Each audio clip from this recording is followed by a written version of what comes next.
morning the function of faith in prayer. The function of faith in prayer. It's the text, the talk, and the takeaway. The text is this, James 2:26. You know it well, I'll repeat it.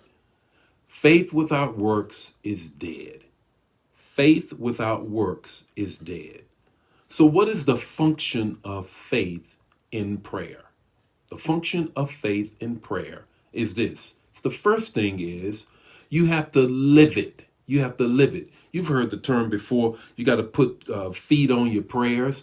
Well, you have to live it. And that's what James is saying. He's saying you can't just say it. Faith is a verb. So when you speak it and you're praying, you have to then put feet on your prayer. Sitting back saying, God, give me a job, and never going online to surf and see what's out there. It's not going to get you a job. Never beating the street, the pavement from place to place, never going to get that job. So you have to understand that when you pray, you have to put a function with it. The function is faith, and that means that you have to then activate it. You have to do something. You have to do something. And here's the second thing. The second thing is you have to speak it. You have to speak it. The function of faith is you have to speak it. What do you mean by speak it? What do I mean by that? Is in Romans 10:17. Faith cometh by hearing. Faith cometh by hearing. I can pray, but if I don't have faith, then I can't really get what I'm praying for because I have to believe it. Now, when I believe it, what increases the faith? What comes out of my mouth? What comes out of my mouth? Let me help you understand this. What I'm saying is this. When Romans 10:17 says, faith cometh by hearing, the words that cometh out of your mouth causes like a initiation, if you will. You've seen a fuse on a bomb or dynamite or on a firecracker. You light the fuse, and eventually it gets to the thing that is going to cause the explosion.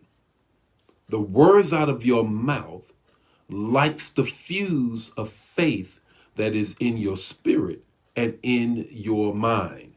So when the words come out of your mouth, that's why it says life and death is in the power of the tongue.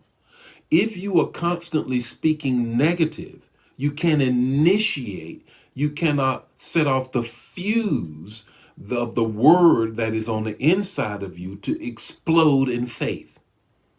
If you're always saying something negative. So when you speak a word, you have to speak the word that comes out of your mouth. And guess what? You then hear it.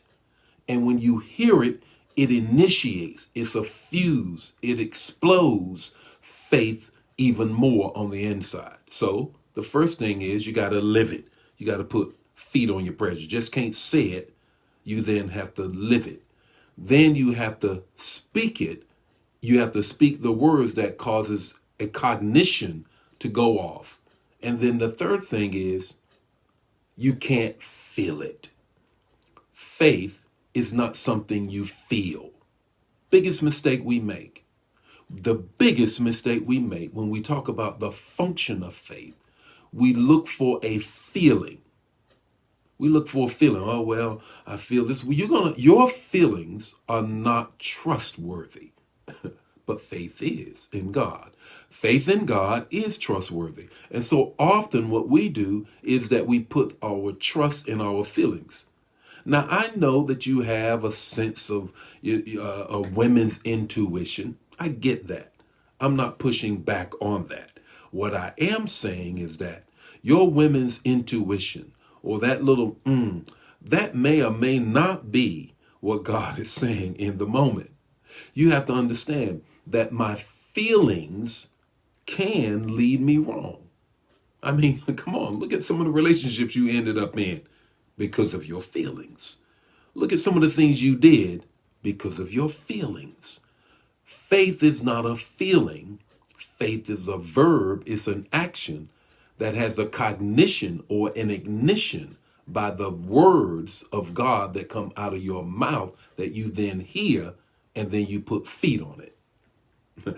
That's the function of faith in this whole series of prayer, that when I'm praying, faith has a function part of it.